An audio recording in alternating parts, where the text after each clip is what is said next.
Before I formally start the video, thank you all for the recent jump to 500 subs. Just a week and a half ago, I was at 250.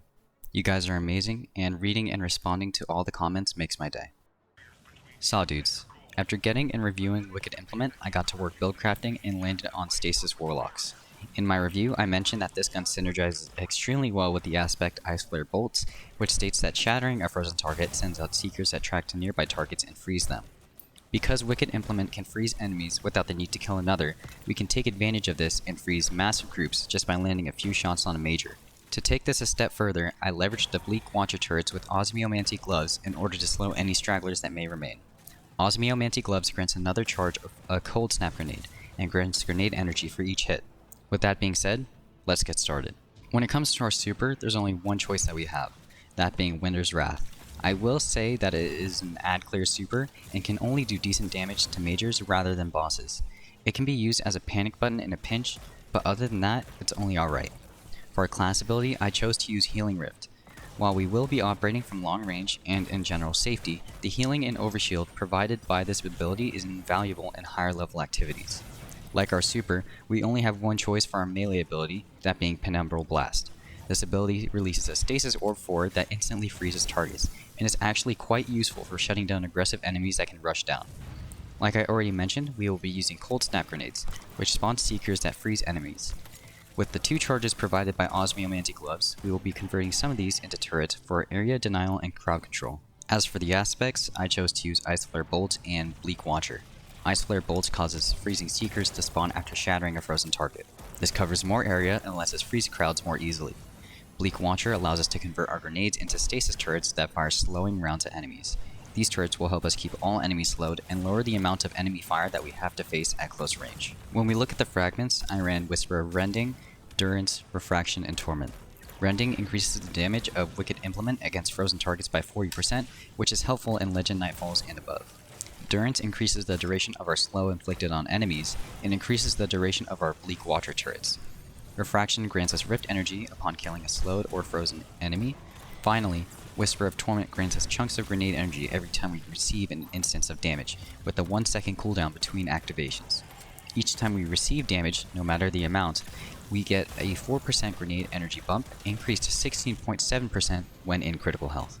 Now let's move on to armor. Starting with the helmet, I use Special Ammo Finder, Heavy Ammo Finder, and Harmonic Siphon.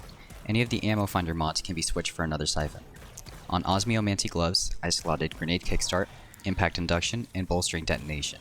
For the robes, I use Solar Reserves and 2 variable resistance mods. Change these mods out for each activity for maximum damage resistance. With the leggings, I ran Solar Scavenger, Innervation, and Recuperation. Finally, on the Bond was Reaper, Bomber, and Outreach. Because we will likely be playing from the backline, 100 Resilience is not a must, but I still recommend it.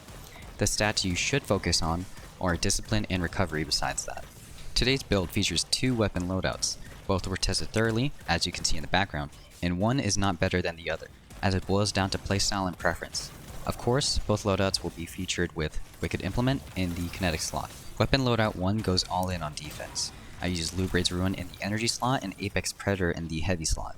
Because we are constantly going to be able to freeze enemies, we can use Lubraid's ranged attack to charge our guard with little to no risk. Since we aren't running Whisper of Bonds, the 95% damage resist guard provided by the glaive can save us in sticky situations. Glaives are defensive tools and are not meant to do massive amounts of damage. With that in mind, we would play from mid to long range, charging the glaive as needed, then switching to our other weapons to do the bulk of our damage. Apex Predator is here to round out the loadout and provide a means of substantial damage for bosses. With bait and switch on it, we can easily contribute meaningful numbers in DPS phases during raids or nightfalls.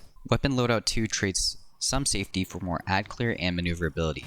In the energy slot, I use the Forbearance Waveframe Grenade Launcher, and in the heavy slot, I use the Half-Truth Sword. Forbearance covers a lot of area, and when crafted with Chain Reaction and Ambitious Assassin, becomes a serious threat to beefier units. Shattering frozen targets with it also provides another source of AoE damage, which can roll through groups of enemies quickly. Also, the Soul Drinker Origin trait heals us for a chunk of health on every reload, with that amount increasing for every enemy killed. Half-Truths lets us path through the battlefield with ease with the help of the Eager Edge perk. This can help us platform in a pinch or serve as a mindless hack and slash weapon. I would use this setup in areas where the fire team already has a dedicated tank to take aggro away from you and others. I hope this detailed breakdown has helped those who watched. I know that Wicked Implement has varying opinions throughout the community, and I welcome any and all opinions on the channel. Thank you for the 500 subs and for watching. Happy farming.